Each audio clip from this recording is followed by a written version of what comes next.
Hey, it's Deb. Welcome to my channel.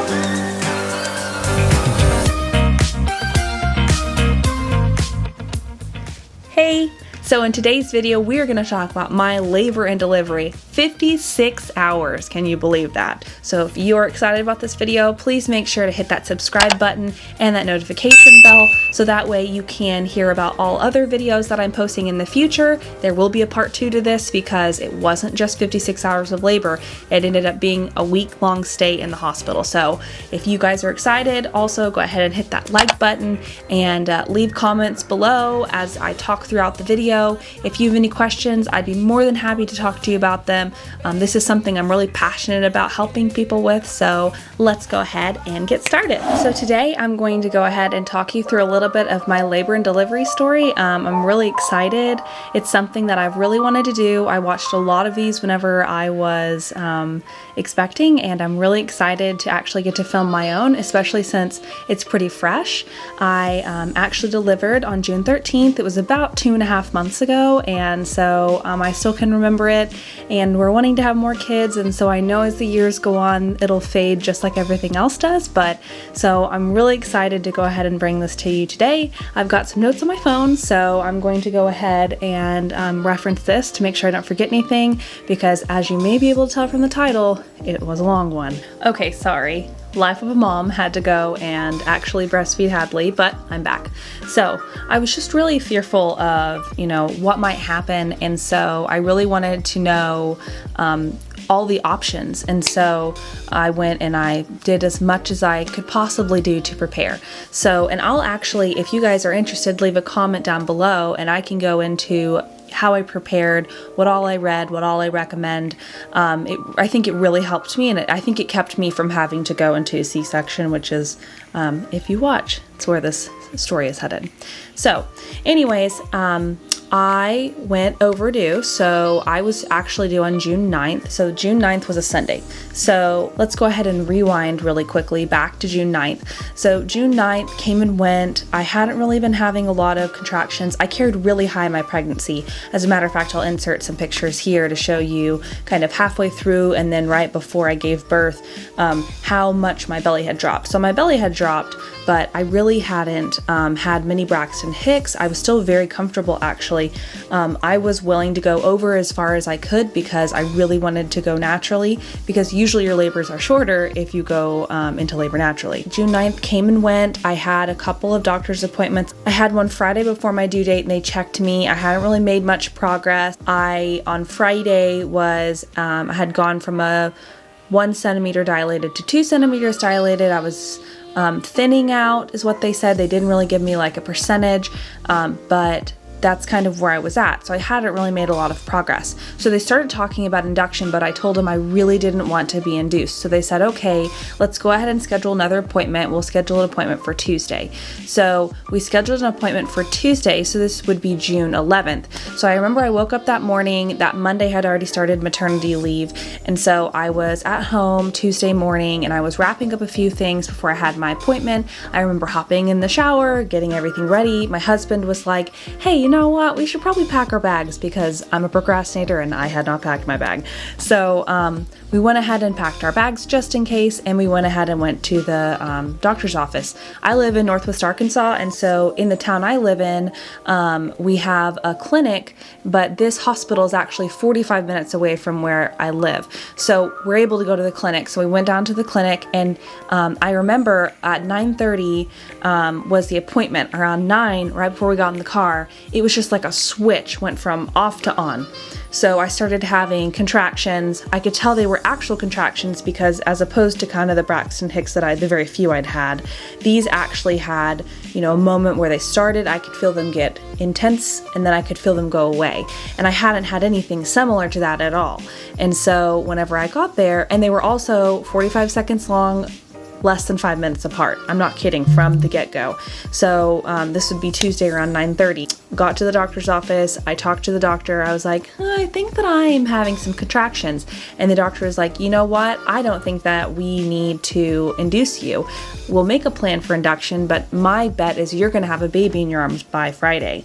And so, of course, I was very excited about that because I really didn't want to be induced. So he said, go ahead, go home, let us know if anything changes. And I said, okay. So at that point, I left the doctor's office and they kind of got easier to deal with. So I thought, okay, maybe these are just Braxton Hicks, or maybe I'm going to have a little bit of early labor, but I'm not going to actually be going into labor. So my family's a big fan of Cracker Barrel, so we went to Cracker Barrel and I ordered my food and I started to go ahead and eat, and the contractions really started coming. And they started to be something I actually needed to focus on. I could still talk through them, but I needed to focus on them. And so I actually ate my whole meal because another thing I had read about and learned about whenever I was doing all my research was that they won't let you eat. There's not really a reason for that unless you're going to go into surgery and have a C-section. And in my mind, there was no way that was going to happen. And so I really wanted to have energy, because if I did have a long labor, you don't want to be going 48 hours with no food, because it's going to make it that much harder when you get to pushing. And so I went ahead and ate, and then I went out to the front porch of Cracker Barrel. And if you have one of these, you'll know they have all those rocking chairs. And so one of my friends from work had told me, rock in a rocking chair when you're in labor. It'll really help with your contractions. So I got in one of those rockers and I stuck in my headphones and I started listening to music. Music was a big help for me during labor. It kept me focused. I love music. A big recommendation for music if you are watching this and you are preparing for labor.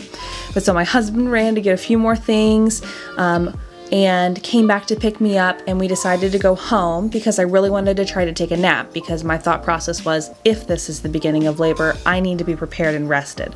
So I went home and I laid on the couch.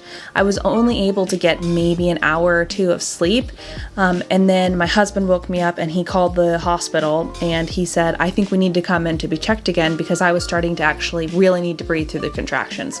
So we went ahead and we went back down to the clinic down farther south in Fayetteville. So we went to the actual hospital where the main clinic is attached. So when the doctor checked me, I was still at 3 centimeters dilated, which is what he had checked me at previously that same day on Tuesday morning. But at this point, I'd gone from a -3 station to a -2 station, and I had almost completely thinned out. So I'd made progress, just not dilation. But you know, you don't always dilate in linear fashion. Sometimes you'll go several centimeters and then wait a while, and you'll efface more and you'll change stations. And so he was like, you know, keep going, keep laboring, you're doing a good job. And so I went ahead and I went home.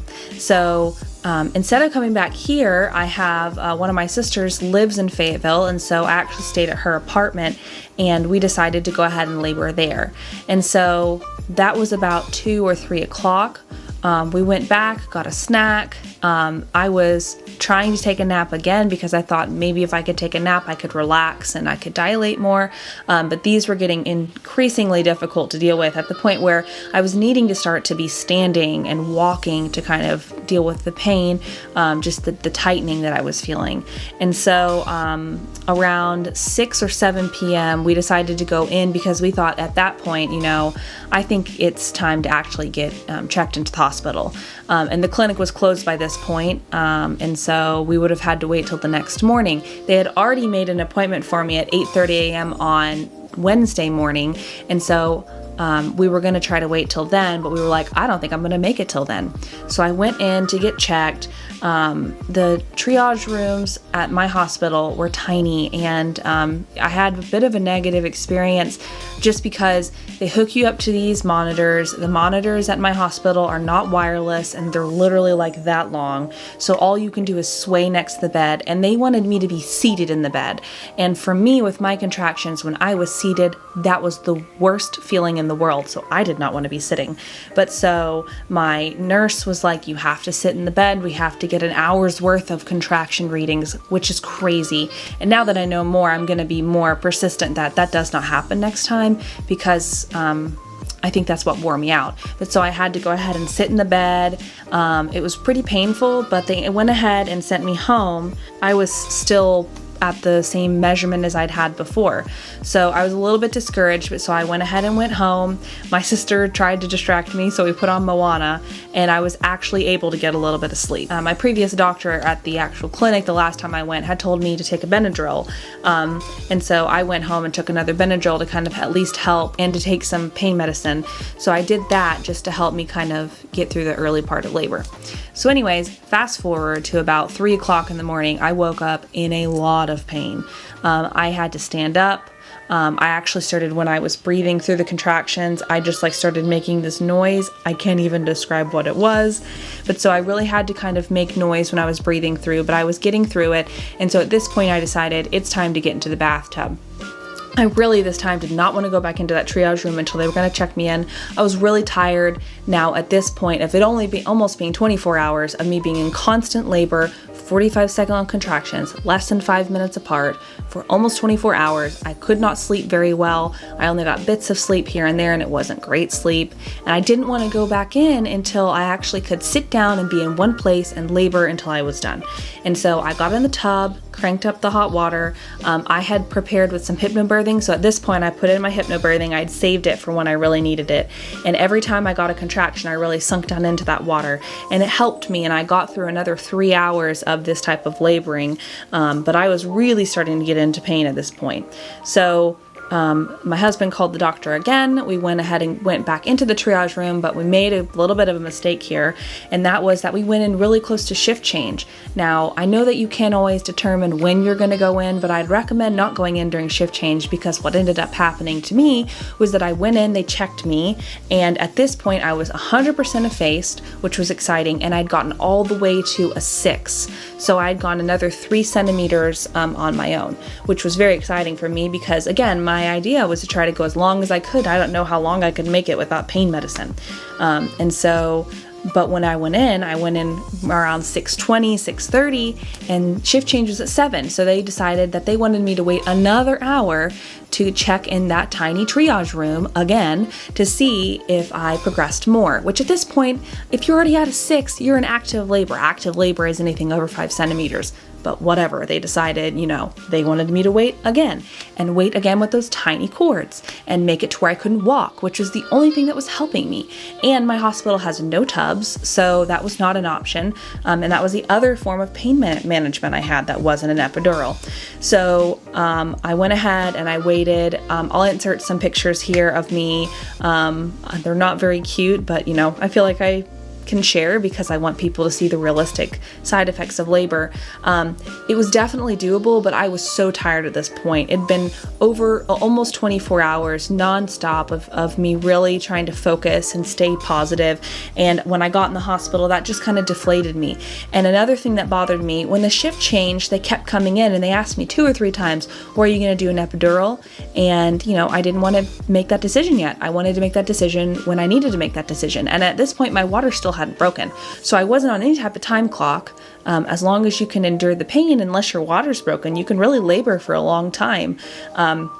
When your water breaks, you have about 24 hours though, because they'll be worried about infection. I kept telling them, I don't know, I haven't made that decision yet. I want to get into the room. I want to see what the room's like. I want to labor in the room for a while, and then I want to make that decision when I get to it. And they kept asking me, and it almost made me feel like, well, if I said yes to an epidural, well, whoop, you're on the VIP lane and you can go right into a room and congratulations, you're checked in. So, I really got discouraged at this point, and I'm really thankful for my sister who was with me and my husband, because they helped me to really not get discouraged any more than I already was. But so they finally, the hour passed, and they checked me, and I had progressed another centimeter. At this point I was at a 7, and so they went ahead and checked me in. So I remember walking into the room, checking in, doing all the things I needed to check in, and I walked in, and my spirits were crushed. Alright guys, so while I was editing this, I decided it's way too long for just one video, so I'm actually going to cut this into 2 parts. So if you would like to see what's coming up next, make sure you check out my channel tomorrow. We will talk about the next half of the story, when we got into the hospital up until when we had Sweet Hadley. And then after that, check out part 3, where we talk about the NICU, what the NICU was like, what I wish I would have known, how it went, and why we were there in the first place. Anyways, thanks for watching, and I'll catch you on the next one.